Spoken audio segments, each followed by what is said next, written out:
Hola, ¿qué tal? Mi nombre es Pascual Espino, estudio en la Universidad Autónoma de Chihuahua y pues bueno, en esta ocasión les vengo a hablar acerca de el resumen que realicé sobre la introducción a la psicología de la comunicación. Bueno, vamos a comenzar. El primer tema era acerca de la consideración teórica sobre la psicología de la comunicación y pues en este tema se me hizo muy interesante que estaba completamente rodeado de muchísimas definiciones de personas muy importantes. Bueno, voy a comenzar dándoles una pequeña definición acerca de Fischoff en 2005, que decía que la psicología de la comunicación está relacionada con parámetros sociales y psicológicos de la comunicación entre personas. Por otra parte, para Pamela Routledge, decía que la psicología de la comunicación es un campo muy dinámico que comprende el sistema de la comunicación en su conjunto, además de que éste debe de incluir el trabajo que se hace como el que se necesita hacer.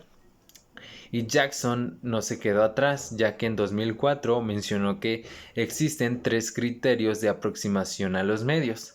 El primero de ellos pues sería el contenido que se refiere a lo que presenta el medio. El segundo criterio sería la exposición, que se refiere a la forma en que se percibe el mensaje, y el tercer criterio serían los efectos, que pues es el resultado que se deriva de la percepción de los mensajes. Bueno, la psicología de la comunicación puede obtener conocimiento de terrenos que provienen de estudios de especialistas de otras disciplinas, que esto es algo que me llamó mucho la atención porque no simplemente el conocimiento de la psicología de la comunicación puede venir de personas que estudiaron las disciplinas de psicología. Además de esto, la comunicación, pues todos sabemos que es una actividad humana que ha evolucionado a través de los años y ha cambiado. Todos conocemos al hombre primitivo, cómo se comunicaba en los años pasados, y cómo conocemos al hombre actual, que es, pues simplemente se basa en una vida llena de responsabilidades, de obligaciones y demás características. Pero esto nos demuestra que hemos avanzado a lo largo de la historia y que hemos avanzado en la forma en que nos interactuamos entre nosotros mismos. Además de esto, se nos menciona que uno de los requisitos más fundamentales para que una cierta disciplina pueda catalogarse como ciencia o como científica, perdón, es contar con un objeto de estudio propio, lo cual la psicología de la comunicación lo tiene.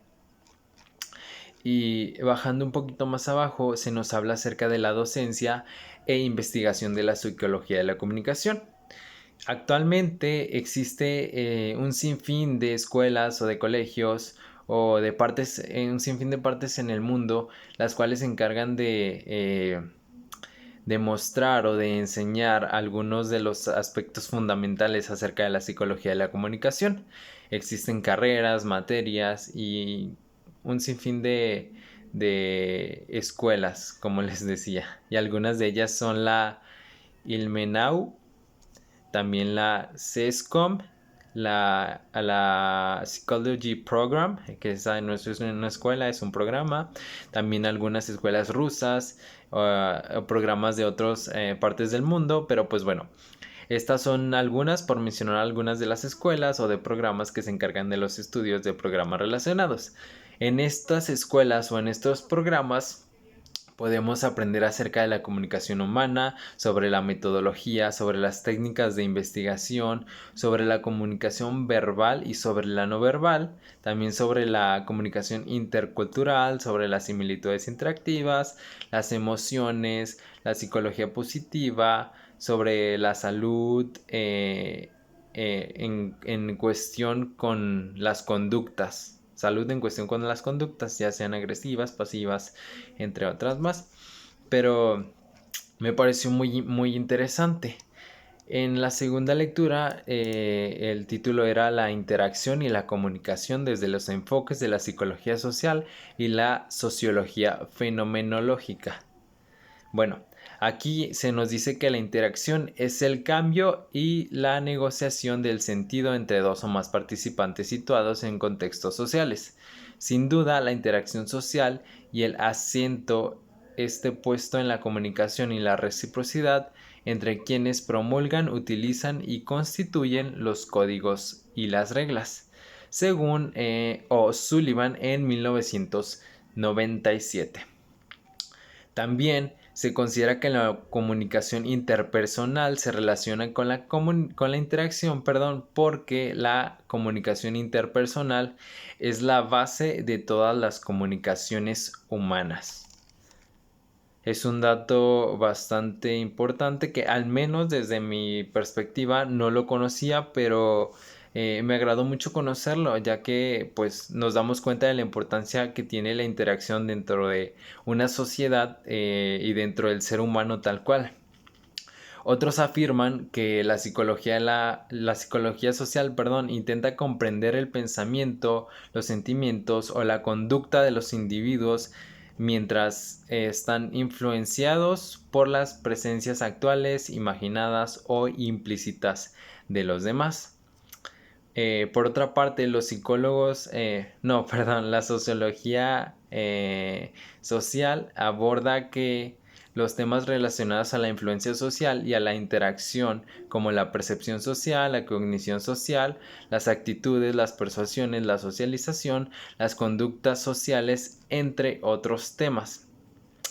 Y aquí el siguiente tema o la siguiente definición que les voy a decir me pareció un poco difícil de comprender al principio, pero gran parte de la lectura trataba acerca de la fenomenología. Como les comentaba al principio, no la capté o no capté el mensaje tal cual, pero conforme va pasando el tiempo, pues te va explicando un poquito más acerca de ella y como que vas agarrando un poco más las ideas sobre lo que menciona el texto. Bueno, dice lo siguiente. La fenomenología implica una ruptura con las formas de pensamiento de la sociología tradicional, ya que enfatiza las necesidades de comprender más que explicar la realidad. Su objeto general es describir al hombre en el mundo, no analizarlo o explicarlo. Es un poco analítica esta definición, pero un poquito más abajo nos dice que la fenomenología,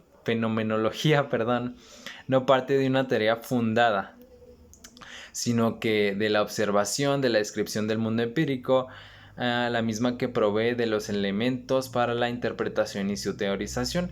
Aquí eso se complementa bastante, ya que pues nos dice que la fenomenología se basa más en la observación, en la descripción, cosa que nos decía que no intenta describir al hombre en el mundo, simplemente pues analizarlo.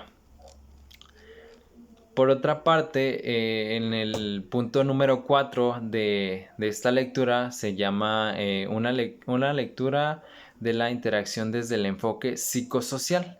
Aquí se nos dice que la comunicación tiene una esencia fundamental social, por lo cual el centro de la reflexión sobre la comunicación no es tanto el individuo, sino la relación. O sea, que aquí no importa tanto el individuo, sino todas aquellas interacciones y toda esa comunicación que el propio hombre tiene con los demás de su entorno.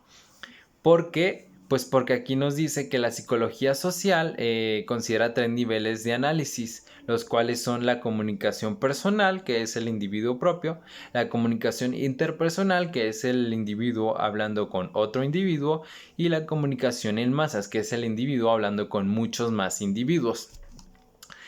También se nos dice que la psicología social se centra fundamentalmente en 2 fenómenos, que es la interacción y la influencia social, que es algo que dentro de este resumen que estamos diciendo, pues analizando, es algo que ya hemos captado.